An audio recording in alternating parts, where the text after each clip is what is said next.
Hey guys, welcome to RedSunStories. Hope you're doing well. Tonight, we venture into the shadows of an abandoned estate where a sorrowful voice counts from a well each night, 1 through 9, never reaching 10 until now. So before you get comfortable, please take a moment to like the video and subscribe if you enjoy what I do here. Let me know in the comments what time it is for you. I would love to connect with you guys. Now, let's dive into tonight's story together. The road to the old estate wound through forests that had forgotten the sun. Thick canopies of cedar and pine interlaced overhead, filtering what little daylight remained into narrow beams that barely touched the earth below. A lone wanderer moved along this path, his footsteps muffled by layers of fallen needles and moss that carpeted the ground. He had traveled far, seeking shelter, as autumn's chill deepened, and the rumors of an abandoned manor house had drawn him here, a place where no one ventured, where silence held dominion. The air grew heavier as he walked, thick with moisture that clung to his skin and dampened his traveling robes. Mist crept between the trees, pale and writhing, as if the forest itself exhaled ghostly breath. He pulled his cloak tighter around his shoulders, feeling the cold seep into his bones despite the stillness of the afternoon. No birds sang here, no insects hummed. Only the soft whisper of wind through ancient branches accompanied his journey, a sound that seemed to carry words he could not quite hear.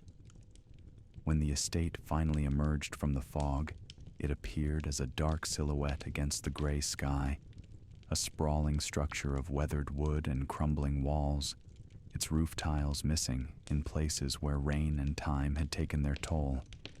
The gates hung crooked on rusted hinges, half open as if inviting entry, while warning against it. Vines covered much of the outer walls, their leaves brown and withered, clinging to the wood like desperate fingers. The wanderer paused at the threshold, feeling something shift in the air around him, a presence both watchful and sorrowful.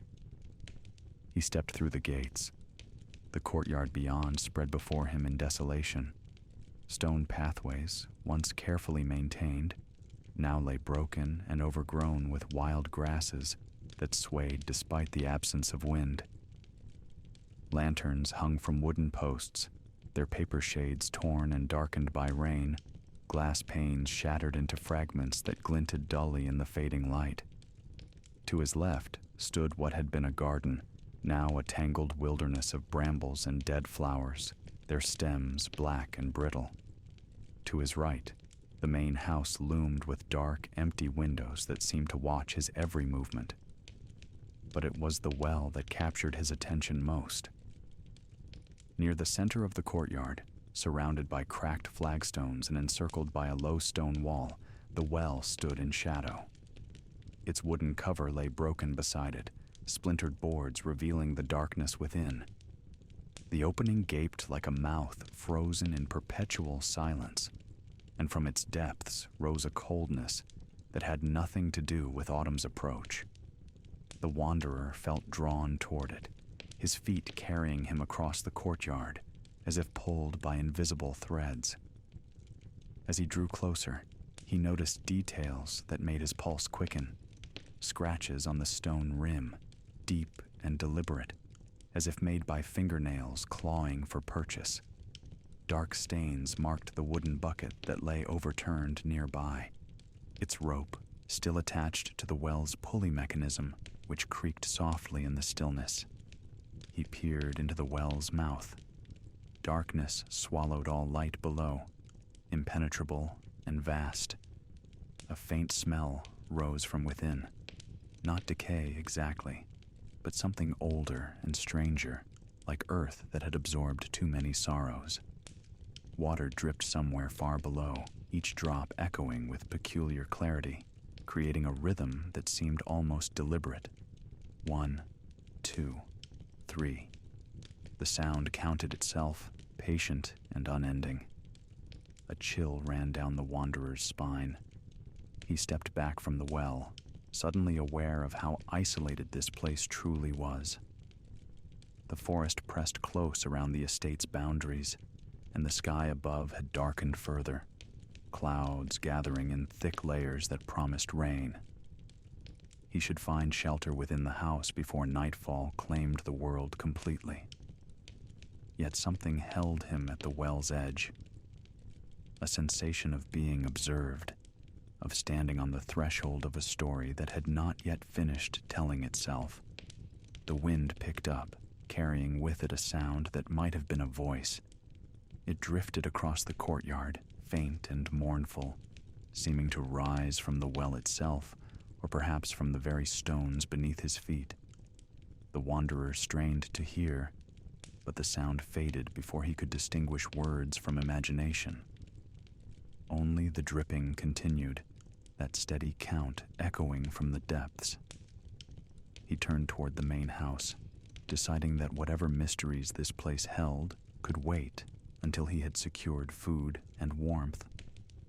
The front entrance stood partially open, its sliding door hanging askew on broken tracks. He pushed it wider and stepped into shadows that seemed to welcome him with cold embrace. The interior smelled of dust and abandonment, of rooms that had held no life for many years.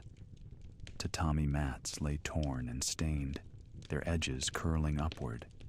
Wooden pillars showed deep cracks, and in several places, the ceiling had collapsed, letting in patches of dying light that illuminated nothing but decay. As he explored the ground floor, searching for a room that might offer adequate shelter, the wanderer found remnants of the life that had once filled these halls. A broken screen panel painted with faded cranes, a sake cup lying on its side, its ceramic surface chipped and dirty, fragments of a hair ornament scattered near a doorway, their lacquer finish dulled by time. Each object spoke of sudden departure, of a household that had emptied itself in haste and never returned. In what had once been the kitchen, he discovered plates still stacked on shelves, though many had fallen and shattered across the floor. He counted them absently as he stepped around the broken pieces, ceramic fragments painted with simple blue patterns, the kind used by servants rather than the household's nobility. 8 plates remained intact on the lowest shelf. He paused, something about that number stirring an unease he could not name. Night descended swiftly. The wanderer found a room near the back of the house where the roof remained whole and the floor seemed stable. He laid out his bedroll and prepared a modest meal from the provisions in his pack, lighting a small candle that cast wavering shadows across the walls. Outside, darkness had become absolute, pressing against the paper-covered windows like a living thing. Rain began to fall, soft at first, then harder, drumming on the roof tiles in an irregular rhythm that made him think again of counting. As he ate in silence, he became aware of another sound beneath the rain, that same dripping from the courtyard well, clear and distinct despite the distance and the storm. It continued its patient count, each drop falling at precise intervals, never hurrying, never stopping. 1, 2, 3, 4. He tried to ignore it, focusing instead on his meal, but the sound seemed to grow louder, more insistent, as if demanding his attention. When he finally extinguished the candle and lay down to sleep, the darkness pressed close around him. The rain drummed on. The well dripped its endless count. And somewhere in the depths of the night, barely audible beneath those sounds, he thought he heard something else. A voice, thin and ghostly, rising from the courtyard. It spoke in tones of unbearable sorrow, counting slowly, each number drawn out like a prayer or a curse. 1, 2, 3, 4. The wanderer pulled his blanket over his head, trying to shut out the sound, but it followed him into his dreams, where a pale figure stood beside a well in perpetual twilight, counting plates that would never reach 10, her voice echoing through corridors of memory and loss. Morning brought no comfort. The wanderer woke to gray light filtering through torn shoji screens and the sound of rain still falling, softer now but persistent. His sleep had been troubled by dreams he could not fully remember, images of white hands reaching from dark water, of porcelain breaking endlessly, of a voice that counted beyond reason. He rose stiffly, his body aching from the hard floor, and went to the window. The courtyard lay shrouded in mist and rain. The well stood as he had seen it yesterday, but in the morning's dim light, it seemed even more foreboding, its stone rim slick with moisture, its wooden bucket lying motionless despite the wind. He watched for several minutes, waiting for something he could not name, but nothing moved except the rain and the slowly swirling fog. After a meager breakfast of dried fish and rice, the wanderer decided to explore further. His provisions would last only a few more days, and he needed to understand this place before making the journey back to the nearest village. Something about the estate called to him, a mystery that demanded solving, though he could not explain why it mattered. Perhaps it was simply the loneliness of the abandoned halls, the sense that stories lingered here, waiting to be heard. He searched through room after room, finding more evidence of the household's sudden departure. In what had been a study, scrolls lay scattered across a low desk, their characters faded, but still partially legible. Most dealt with mundane matters, accounts of grain purchased, records of servants employed, letters about marriage arrangements. But one scroll caught his attention, its writing more recent than the others, the ink darker and the paper less yellowed by time. It spoke of a scandal, of accusations made and denied, of a trusted servant girl accused of theft. The writer, apparently the master of the house, expressed uncertainty about the claims, noting that the girl named Okiku had always proven loyal and honest. Yet valuable items had gone missing, and other servants whispered of her strange behavior, of how she spent too long at the well each evening, staring into its depths as if searching for something lost. The scroll ended abruptly, mid-sentence, as if the writer had been interrupted and never returned. Okiku. The name settled into the wanderer's mind like a stone dropping into still water, sending ripples through his thoughts. He remembered the counting voice from his dreams, the sound that had drifted from the well. The connection felt obvious now, though he could not yet understand its full shape. In a storage room near the servants' quarters, he found a wooden box containing items that had once belonged to someone of modest station. A simple comb, a faded ribbon, a small mirror with its surface dulled by time. Beneath these lay something that made him pause. 9 porcelain plates, each decorated with a delicate plum blossom pattern, their surfaces pristine despite the years. They were stacked carefully, wrapped in silk cloth that had once been white, but now showed the brown stains of age. 9 plates, not 10. The number nagged at him, but he needed to understand more before he could grasp its significance. He returned the plates to their wrapping and moved deeper into the servants' quarters, seeking to understand not just how Okiku died, but how she had lived. Her sleeping room spoke of a life lived simply, but with care. The wooden chest in the corner, though damaged by moisture and time, still contained remnants of her possessions. He opened it carefully, mindful that these were the belongings of someone whose memory he now carried. Inside, folded neatly despite the years, lay a faded blue kimono, the everyday garment of a servant girl, its fabric worn thin at the elbows and hem from constant use. He lifted it gently, noting the careful repairs stitched into the sleeve, small patches where she had mended tears rather than discarding the garment. The stitching was precise, patient work done by candlelight after long days of service. Beneath the kimono, he found a small box containing needles and thread, a thimble made of simple brass, and scraps of fabric saved for future repairs. Next to these lay a comb, its wooden teeth broken in places but polished smooth by years of use. A handful of hairpins, their decorative ends tarnished, rested in a cloth wrapper. These were not the elaborate ornaments worn by ladies of the household, but the modest accessories appropriate to her station. Yet she had kept them carefully, had treated them with the same respect she had shown everything in her care. At the bottom of the chest, wrapped in paper that had yellowed to the color of old tea, he found letters. His hands trembled as he unfolded them, careful not to tear the fragile pages.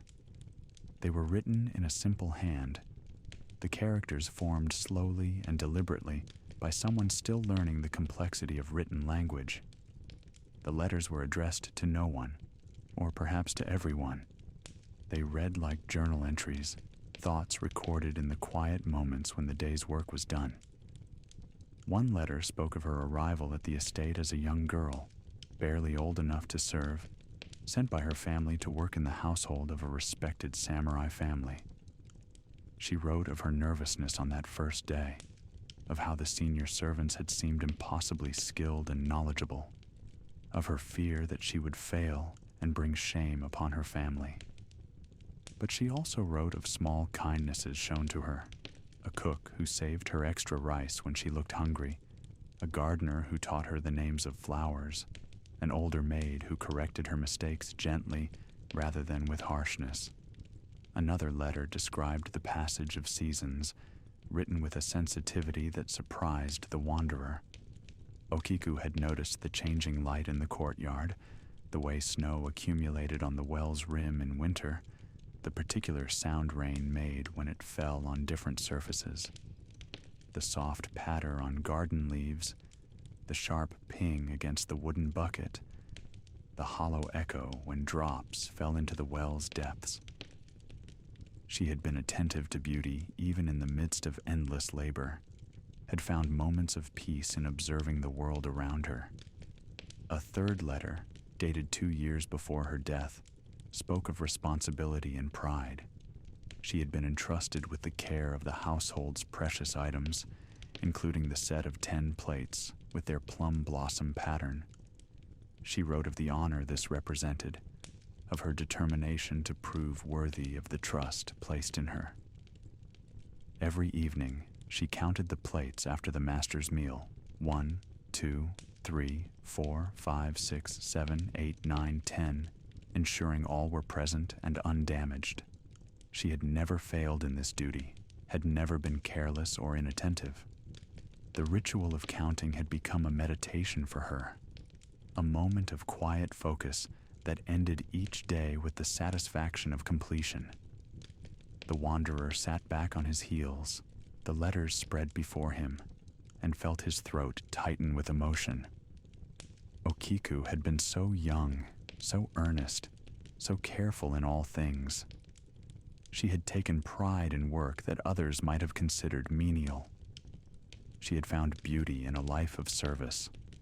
The plates she counted each evening were not just objects to her. They were symbols of trust, of her place in the household, of her value as a servant who could be relied upon. He carefully refolded the letters and set them aside. These would go with the plates to wherever he decided they should be preserved. But first, he needed to understand what had happened to her. Continuing his search, the wanderer discovered another scroll in what appeared to have been a shared servant's room. This document told a darker story. It was written in a woman's hand, the characters formed with care but showing signs of distress in their irregular strokes. The writer identified herself as Okiku's fellow servant, a girl who had shared her quarters and her confidences. She wrote of Okiku's kindness, her devotion to duty, her gentle nature that had made her beloved by the entire household. But she also wrote of Okiku's unwanted admirer, a samurai in the master's service named Aoyama, whose attention had become oppressive. Aoyama had desired Okiku despite her low station, had pursued her with increasingly aggressive intent. When she refused his advances, maintaining her honor and her place, he had grown vengeful. The writer described his plot with trembling characters, how he had stolen one of the master's prized plates, part of the precious set of 10, and hidden it where no one would find it. Then he had accused Okiku of the theft, knowing the master's fury would fall upon her, knowing she had no way to prove her innocence. The scroll ended abruptly, torn or cut, but its message was clear enough. The wanderer felt rage building in his chest. A plot, a betrayal, an innocent girl destroyed by a man's wounded pride. The story had a terrible familiarity, but here, in this abandoned estate, the story had not ended with Okiku's death. The wanderer spent the afternoon piecing together her final day. In the kitchen where she had worked, large cooking pots still hung from hooks, their bronze surfaces darkened by years of smoke. He imagined her here in the early morning darkness, helping to prepare meals, her hands quick and efficient, her mind perhaps already anticipating the evening count that would doom her. The wash area where servants had cleaned the dishes revealed stone basins and worn brushes. This was where Okiku would have counted the plates each evening, washing them carefully one by one. The wanderer traced his fingers along a basin's rim, trying to imagine her standing here, performing a task she had done hundreds of times before. Had she sensed anything wrong on that final day? The letters suggested nothing. Her entries spoke only of ordinary concerns, of looking forward to the next festival. She had not known that when she counted the plates that evening and found only 9, her life was effectively over.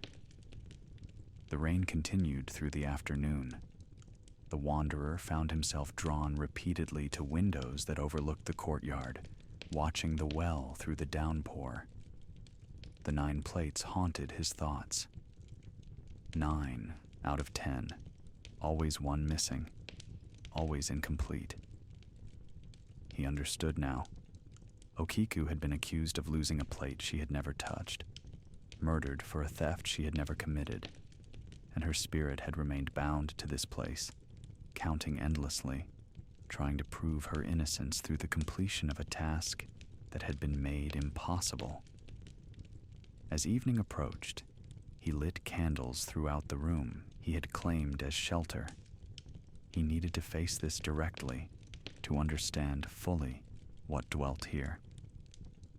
As night fell, the wanderer wrapped his cloak around himself and stepped into the courtyard, candle in hand, its flame protected within a paper lantern that glowed weakly against the darkness.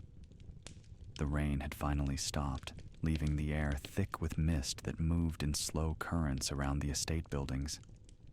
Water dripped from the eaves and ran in small rivulets between the broken flagstones. The wanderer's footsteps echoed too loudly in the stillness as he crossed to the well. He held the lantern high, letting its light fall across the stone rim, the broken cover, the overturned bucket. And then he heard it clearly, not just dripping, but a voice rising from the well's depths. It spoke in tones of infinite sadness, each word drawn out and trembling, barely more than a whisper, yet carrying through the night with terrible clarity. 1. A pause, long and aching. 2. Another pause, filled with sorrow so deep it seemed to pull at the wanderer's heart. 3. He leaned closer to the well's edge, his hands gripping the cold stone, his breath misting in the chill air. The voice continued its count, patient and relentless, each number a small death. 4, 5, 6. The wanderer's pulse quickened. He wanted to pull away, to return to the house and pretend he had heard nothing, but he remained frozen at the well's edge, compelled to listen. 7, 8, 9. A longer pause followed, heavy with anticipation. The wanderer waited, knowing what must come next, dreading it. But instead of 10, the voice released a sound that was not a number, a wail of such profound anguish that it seemed to tear through the fabric of the night itself. It rose from the well's depths, echoing across the courtyard, filling the air with grief and rage and loss. The wanderer stumbled backward, his lantern nearly falling from nerveless fingers. The wail continued, rising and falling, before finally fading into silence more terrible than the sound itself. He ran. Back to the house, through empty halls, into the room where his meager possessions waited. He barricaded the sliding door, piling furniture against it, though he knew such barriers would mean nothing. His hands shook as he relit candles, setting them in a circle around his bedroll as if their small flames could protect him. Sleep would not come that night. He lay awake, listening to the silence, waiting for the counting to begin again. And in the hours before dawn, as exhaustion finally began to claim him, he heard it once more, faint and distant, but unmistakable. The voice rose from the well, counting its eternal sequence, stopping always at 9, releasing that terrible wail before beginning again. 1, 2, 3. The wanderer realized he could not leave this place, not yet. Something bound him here, some thread of connection he did not understand. Okiku's story called to him, demanded to be heard fully, to be understood. He would search further tomorrow, seeking the truth behind the plates and the well. Perhaps in understanding, he might find a way to bring peace to the spirit, to the place, and to himself. For now, he pulled his blanket close and closed his eyes, letting the count lull him toward uneasy sleep. The voice continued through the darkness, patient as time, sorrowful as memory, counting toward a number it would never reach. Dawn found the wanderer exhausted, but determined. The night's experience had transformed his fear into something more complex, a mixture of dread and pity, of curiosity and obligation. Whatever haunted this estate, whoever Okiku had been, her story deserved witness.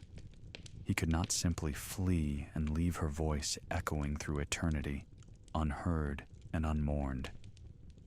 After a simple breakfast, he began his search in earnest.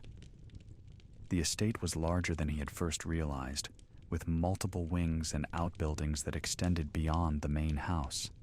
Many rooms remained locked, their doors swollen with moisture and age, but he found others accessible, each revealing fragments of the life that had once flourished here. In the master's chambers, he discovered evidence of wealth and refinement, lacquered furniture inlaid with mother-of-pearl, silk hangings now rotted by damp, a suit of armor standing in one corner like a forgotten sentinel. But what drew his attention most was a small shrine in an alcove, its offerings long since crumbled to dust. Before it lay scattered papers, and among them, another scroll that spoke of Okiku. This document told a different story than the first.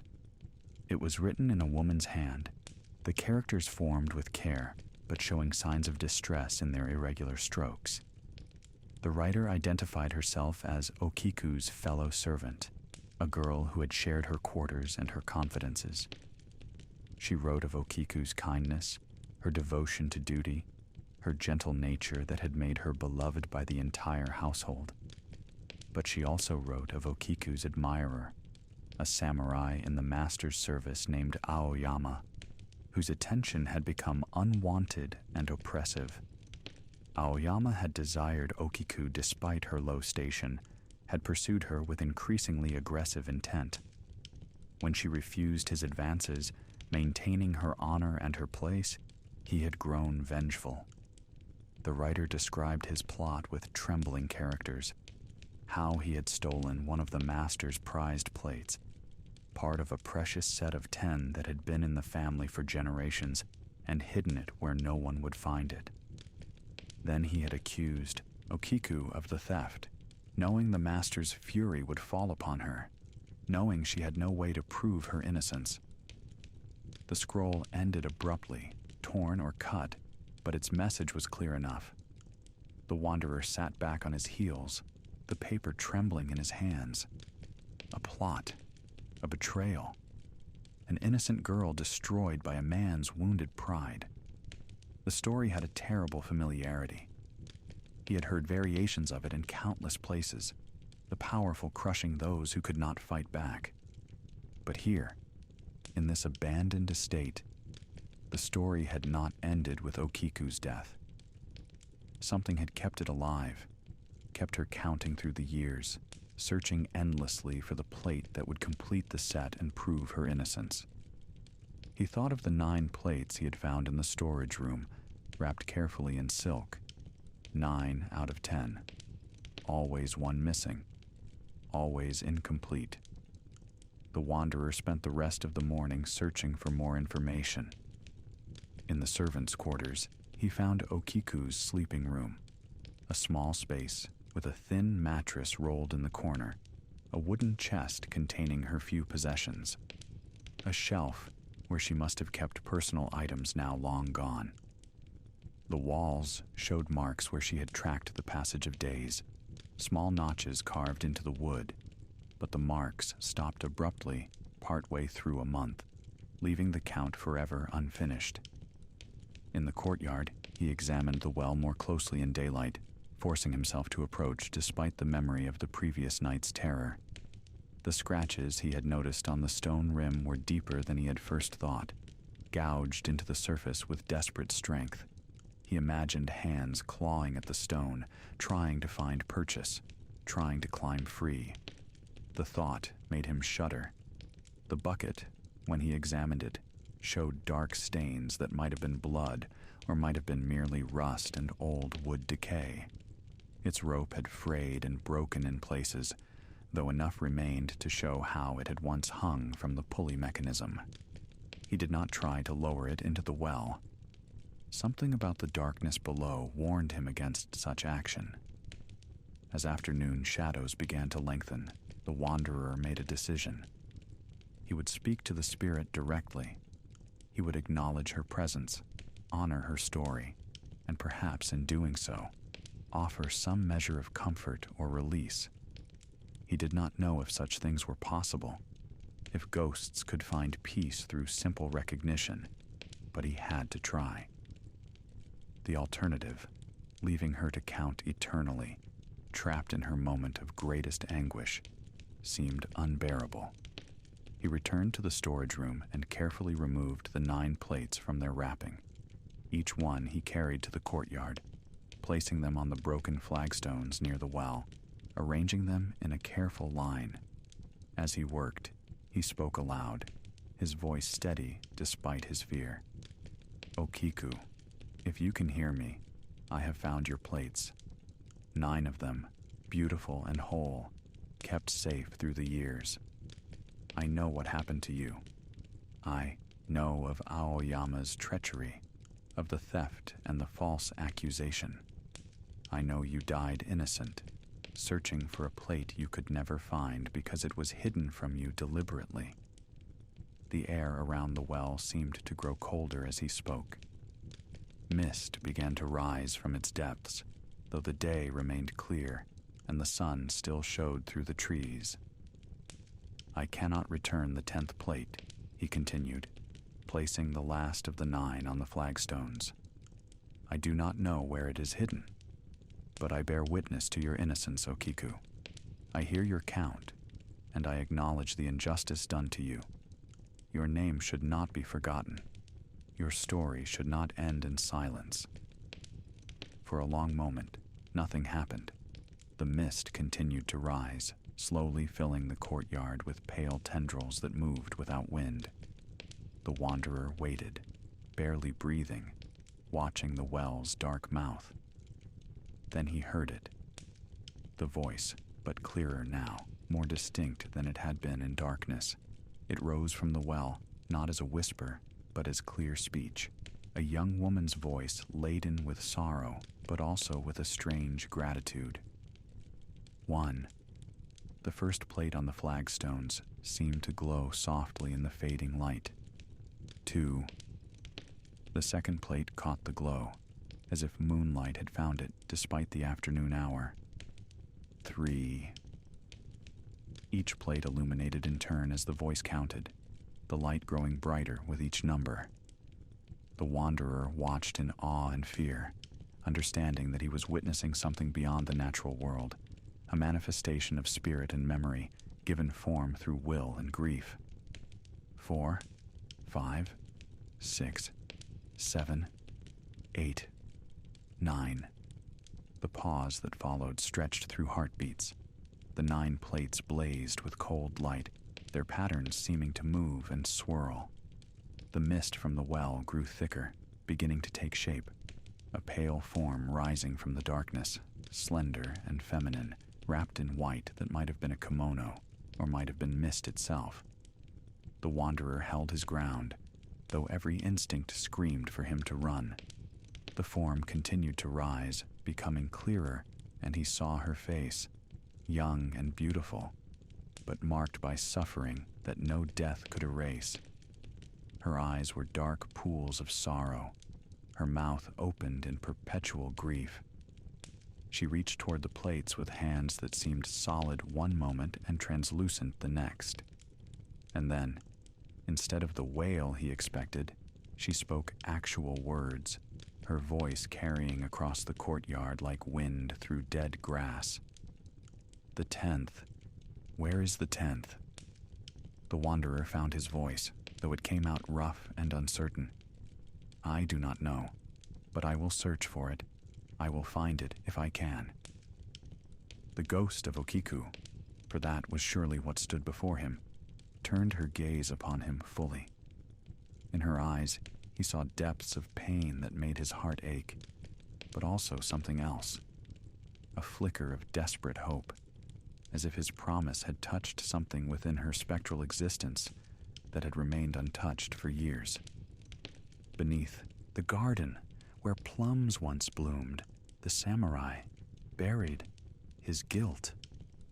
Her form began to fade, dissolving back into mist, but her final words echoed with startling clarity.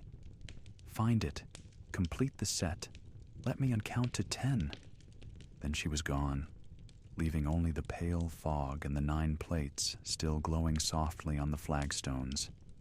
The wanderer stood in the emptying courtyard, his mind racing. The garden where plums once bloomed. He had seen such a place on his first day here. The overgrown wilderness to the left of the main entrance, where brambles now choked what had once been carefully tended paths. Without pausing to second-guess himself, he ran to fetch a spade he had seen in one of the storage sheds. The sun was lowering toward the horizon, and he had no desire to search in darkness, not after what he had experienced. He had perhaps 2 hours of usable light remaining. The garden proved difficult to navigate. Thorns caught at his clothing and scratched his hands as he pushed through the undergrowth, searching for any sign of plum trees. Most of the vegetation had grown wild and indistinguishable, but near the garden's center, he found what he sought, the ancient trunk of a plum tree, long dead, its branches bare and twisted against the sky. Around its base, the ground showed a slight depression, as if the earth had settled unevenly. He began to dig. The soil was soft from rain but heavy, clinging to the spade and making each motion laborious. Sweat dampened his robes despite the cool air. He dug methodically, expanding the hole outward from the tree's base, going deeper with each pass. The light continued to fade, and he worked faster, driven by urgency he could not fully explain. 2 feet down, the spade struck something solid. His pulse quickened. He dropped to his knees, using his hands to clear away the remaining soil, and uncovered a wooden box, small and plain, its surface darkened by years underground. With trembling fingers, he lifted it free and opened the simple clasp. Inside, wrapped in oiled cloth, lay a single porcelain plate. The 10th plate. It bore the same plum blossom pattern as the others, its surface unmarred, preserved perfectly through its burial. As he lifted it into the dying light, it seemed to catch the sun's final rays, glowing with the same cold luminescence the other plates had shown. He had found it, the missing piece, the completion of the set. The wanderer carried the plate back to the courtyard as darkness gathered. The 9 others still lay on the flagstones, their glow dimmed but not extinguished. He placed the 10th plate at the end of the line, completing the sequence, and stepped back. For a moment, nothing happened. The estate held its breath. Even the wind seemed to pause. Then, from the well, rose the voice again, but different now, no longer weighted with endless sorrow. It carried a note of wonder, of completion, as if a burden carried for lifetimes had finally been set down. 1, 2, 3, 4, 5, 6, 7, 8, 9, 10. The word 10 rang through the courtyard like a bell, clear and triumphant. All 10 plates blazed with brilliant light, so bright the wanderer had to shield his eyes. The mist rose again from the well, but instead of forming Okiku's sorrowful shape, it swirled upward in a column of pure white, spinning faster and faster, rising toward the darkening sky. And as it rose, the wanderer heard laughter, not mad or vengeful, but joyous, the sound of a young woman freed from chains she had worn too long. The laughter echoed through the estate, through the broken halls and silent rooms, filling the emptiness with life one final time before fading into the distance. The light from the plates dimmed gradually, their glow reducing to nothing as the mist dissipated into the evening air. When the wanderer could see clearly again, he found the courtyard transformed. The oppressive weight that had hung over it had lifted. The air felt lighter, cleaner, as if a storm had passed, leaving everything washed and renewed. The plates remained on the flagstones, but they were only plates now. Beautiful objects, yes, but no longer vessels of trapped anguish. The well stood silent, its darkness no longer threatening. Even the ruined estate around him seemed less foreboding, as if it too could finally rest. The wanderer knelt beside the plates, carefully wrapping each one in the silk cloth he had brought from the storage room. He would take them with him when he left, would find a proper shrine where they could be kept together, where Okiku's name could be remembered with honor rather than fear. It seemed the least he could do.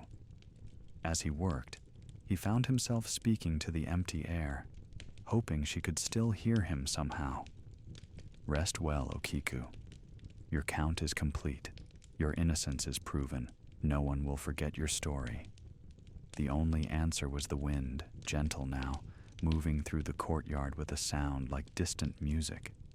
But the wanderer felt that she heard him, that somewhere beyond the veil of death, she had finally found peace.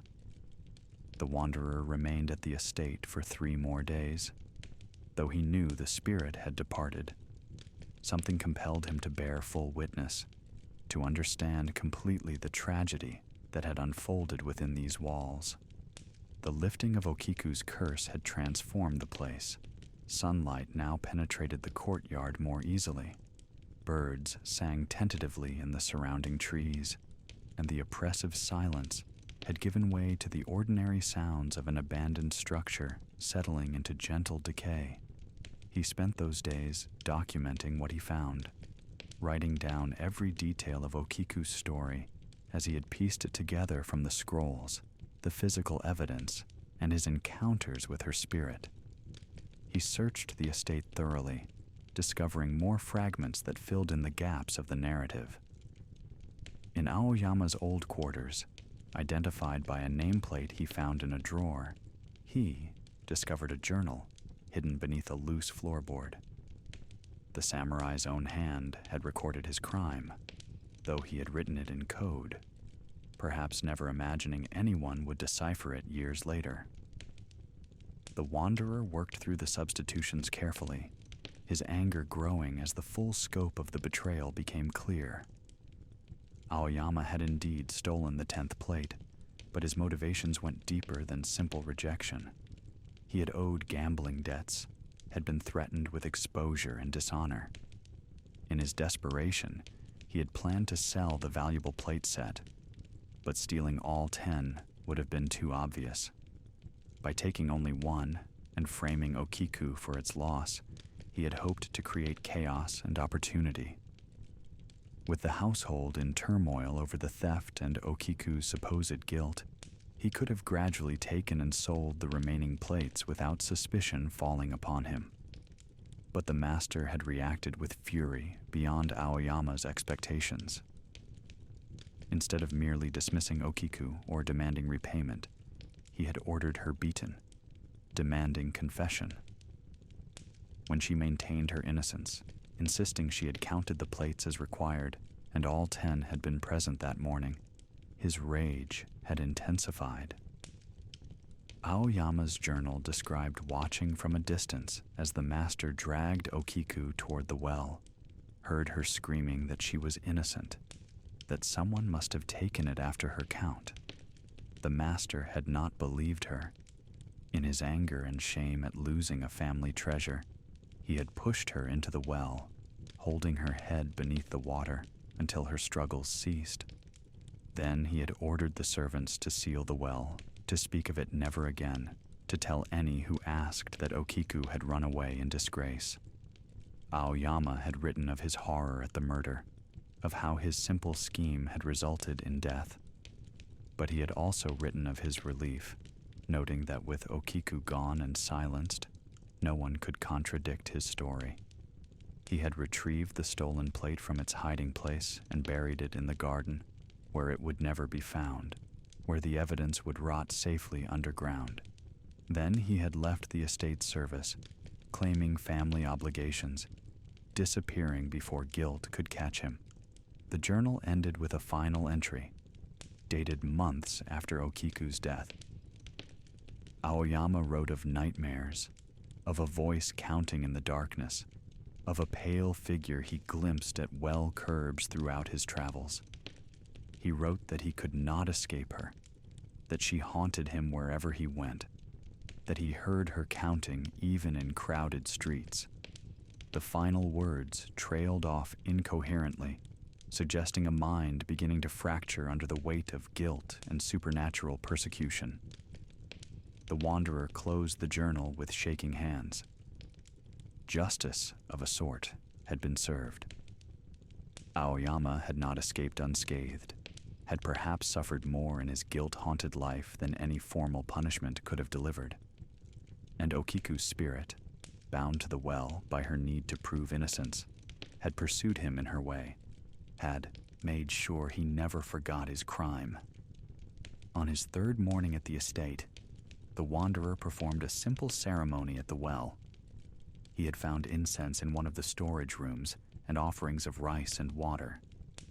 These he placed on the well's stone rim, lighting the incense and bowing deeply, speaking words of respect and farewell. Okiku, innocent servant, I honor your memory. Your truth is known. Your name is cleared. May you walk freely in the lands beyond this world, unburdened and at peace. The smoke from the incense rose straight upward in the still morning air, carrying his prayers with it. When he finished, he felt a final release, as if the last threads connecting the spirit to this place had been severed. The well was truly empty now, just stone and water and echoes of the natural world. Before leaving, the wanderer made one more discovery that seemed both fitting and terribly sad. In the family shrine room, Tucked behind the altar, he found a memorial tablet. Not one commissioned by the household, but something created privately and hidden. A simple piece of wood with Okiku's name carved carefully into its surface, along with a date and a single character: innocence. Beside it lay a small offering bowl that had once held rice, now containing only dust, and a withered flower that had perhaps been fresh when first placed there. The wanderer studied the tablet, wondering who had made it. Perhaps the fellow servant who had written the scroll about Okiku's story. Perhaps someone else who had known the truth, but lacked the power to speak it openly. Whoever it was had honored Okiku in secret, had kept faith with her memory, even when the official household narrative declared her a thief. He took the memorial tablet with him when he finally departed the estate, wrapping it carefully with the 10 plates. Together, these objects would tell Okiku's story more eloquently than words alone could manage.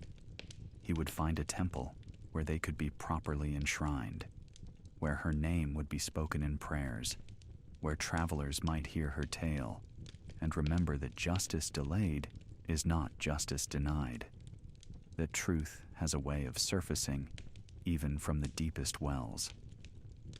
As the wanderer walked away from the estate, the afternoon sun breaking through the clouds, he looked back one final time.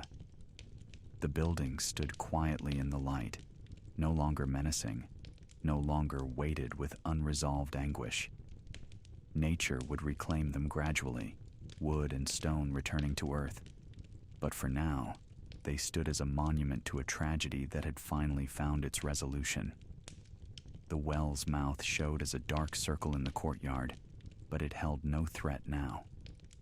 It was simply a well, as it should have been from the beginning, a source of water, a functional structure, nothing more.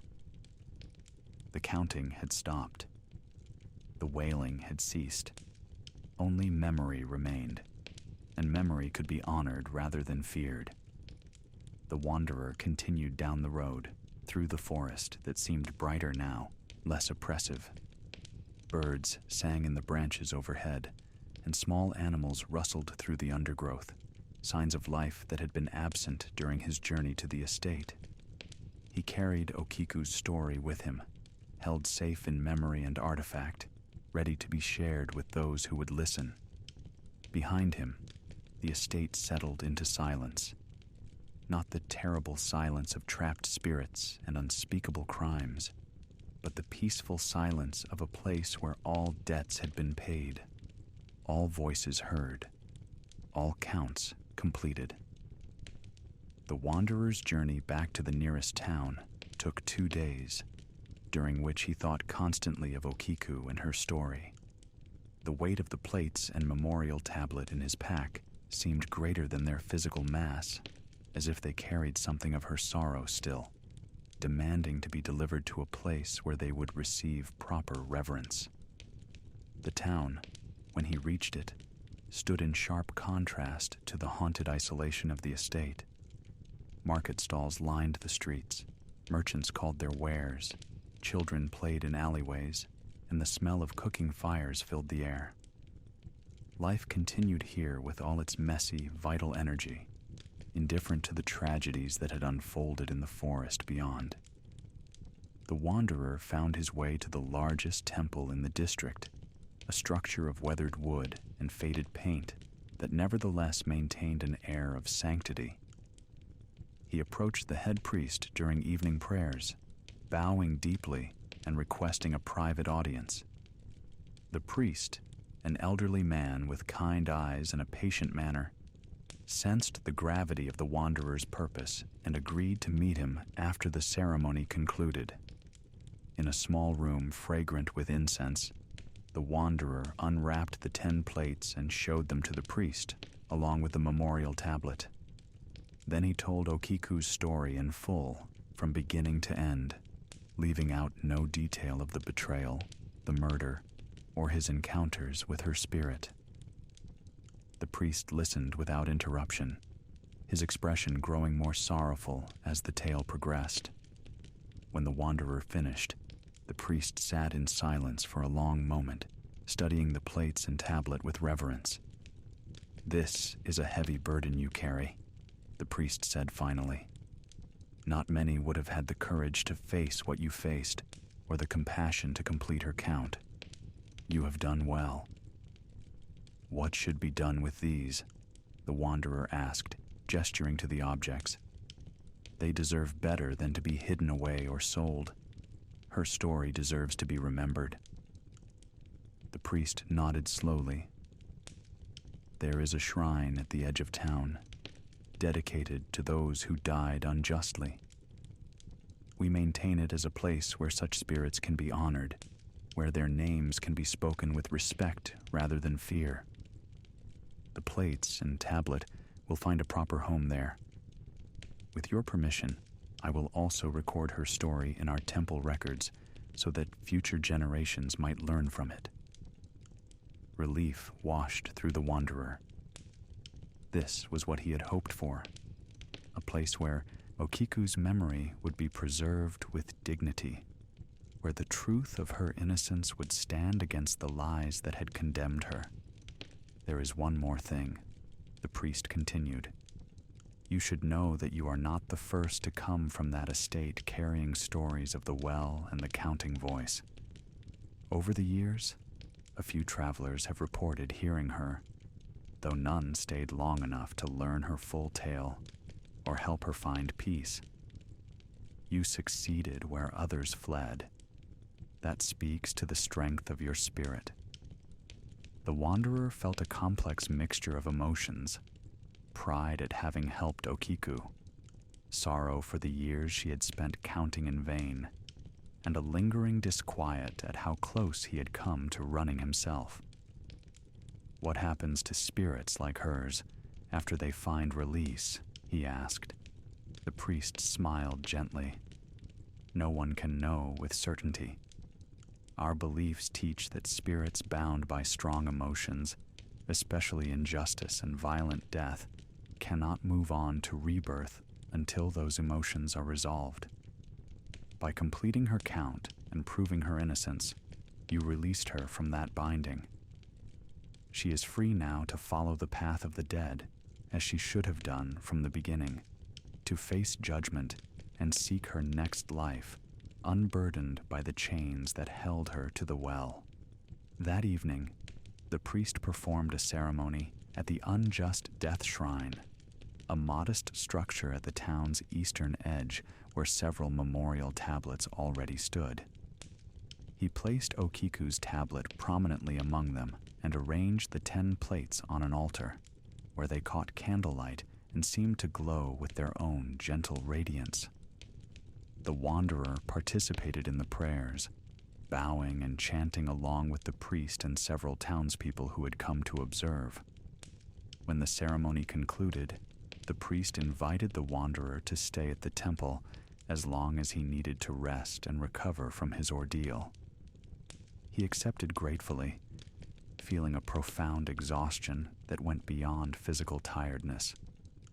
For 3 nights, he slept in a small room at the temple, and for the first time since arriving at the estate, his sleep was undisturbed by counting voices or visions of pale figures rising from dark water. On the 4th day, as he prepared to continue his travels, several townspeople approached him with their own stories. An elderly woman spoke of a distant cousin who had served at the estate decades earlier, who had fled one night claiming that a ghost haunted the well. A merchant recalled passing near the estate grounds as a young man and hearing what sounded like a woman counting, her voice filled with such sorrow that he had hurried away without investigating. A former samurai, now retired, mentioned that Aoyama's name was known in certain circles as a man who had gone mad in his later years, dying alone and tormented by visions no one else could see. Each story added dimension to the narrative the wanderer had pieced together, confirming details and filling small gaps. He listened carefully to all of them, understanding that these fragments of memory were themselves a form of justice, a communal acknowledgement that something terrible had happened and should not be forgotten.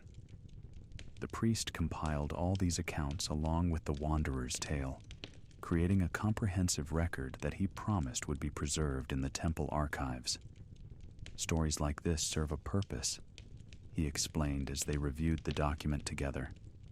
They remind us of the cost of injustice, of how easily the powerful can destroy the powerless, and of why we must always seek truth rather than accepting convenient lies.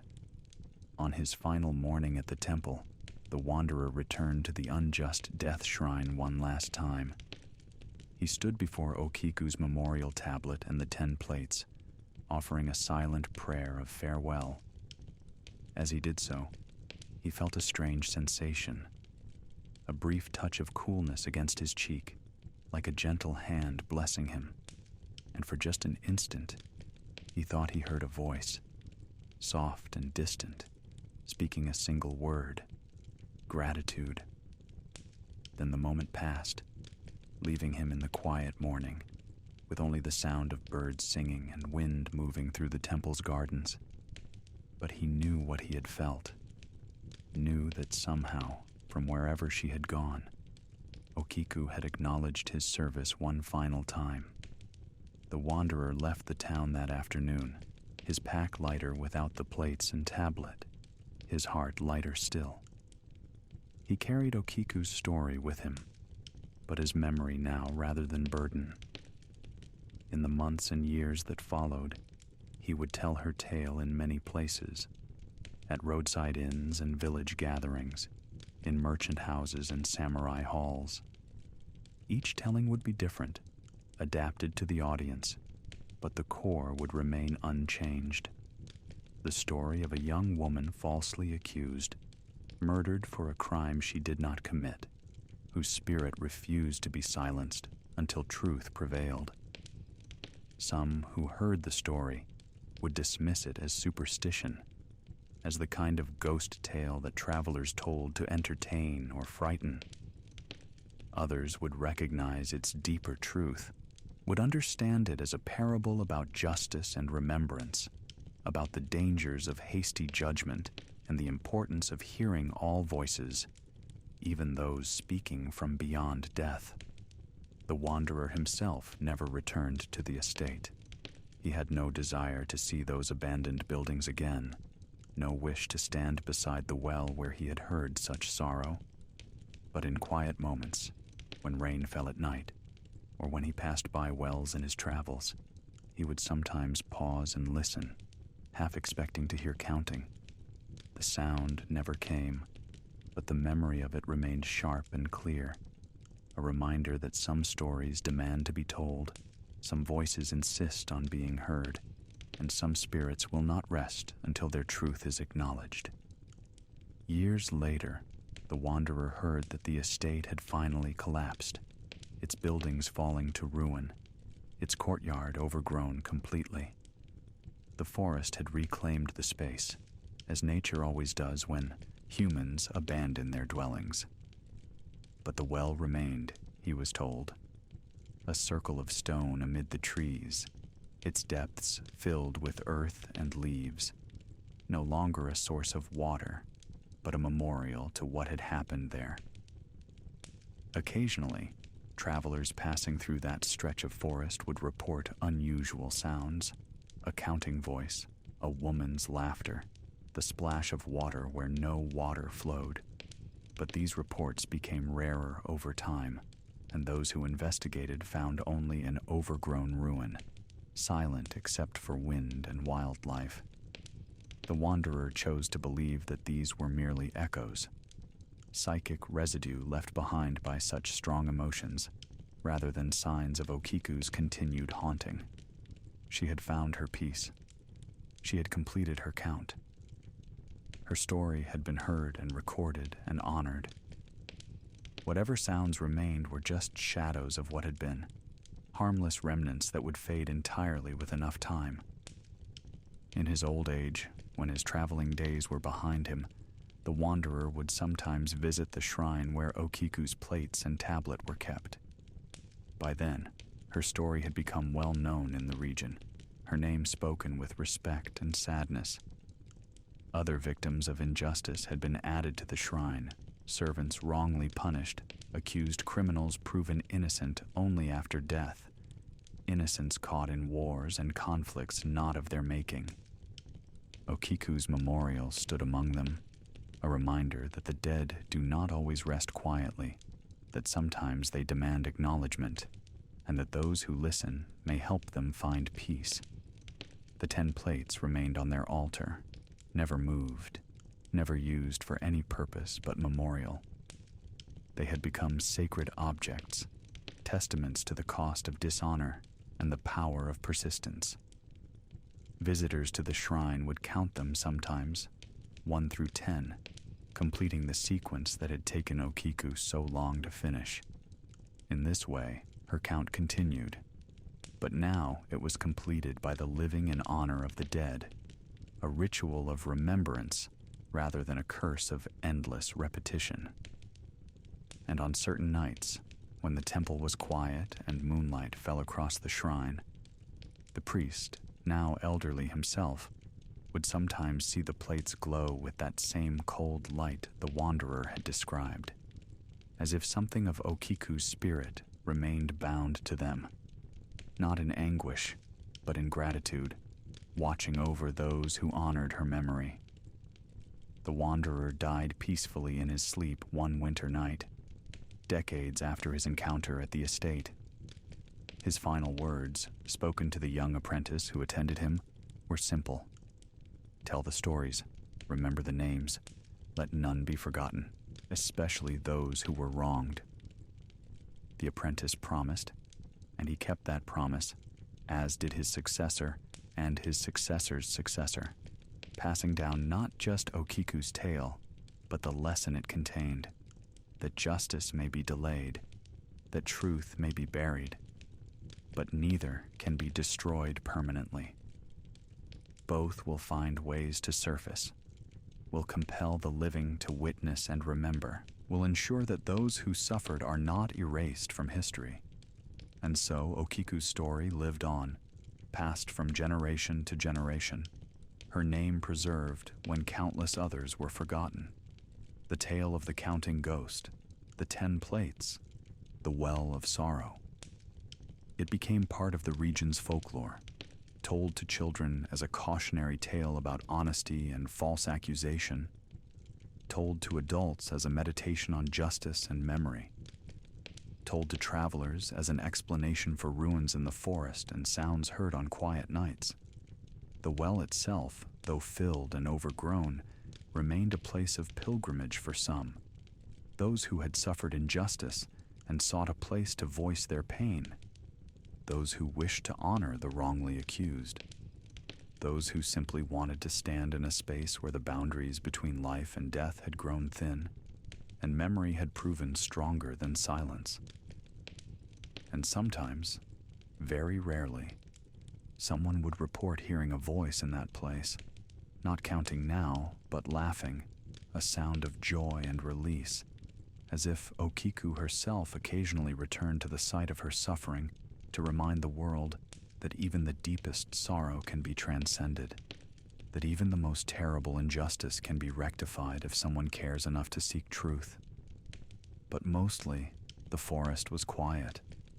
The well stood silent, and Okiku rested, her count complete, her story told, her innocence established beyond any doubt. She had become not just a ghost story, but a symbol of perseverance, of the refusal to be silenced, of the power that comes from completing what must be finished, no matter how long it takes. In the end, perhaps that is all any spirit can ask, to be remembered truly, to have their story heard completely, to know that their suffering was not meaningless and their voice was not lost in the darkness. Okiku received these things, earned them through decades of patient counting, and in receiving them, taught others that some things are worth waiting for, that justice delayed is still justice when it finally arrives, and that completion, whether of a count, a story, or a life, brings peace that cannot be found any other way. The plates remain on their altar. The memorial tablet stands among others, and somewhere beyond the veil of death, in realms the living cannot fully comprehend, a young woman who once counted plates in service to a master walks freely now, unburdened by injustice, complete at last, her 10 plates whole, her story finished. Night falls gently across the land where Okiku's story unfolded. The forest breathes with quiet life, creatures moving through shadows cast by ancient trees. Where the estate once stood, only foundation stones remain, scattered like memories half forgotten, slowly being consumed by moss and root. The well, that dark mouth that held such sorrow, has become merely a depression in the earth, marked by a circle of weathered stones that fewer and fewer travelers recognize for what they represent. But memory persists in ways beyond physical markers. In the town where her plates rest, mothers still tell their daughters Okiku's tale, teaching them about truth and perseverance. In the temple archives, scholars occasionally discover the wanderer's account and marvel at the detail, at the compassion shown to a spirit in torment.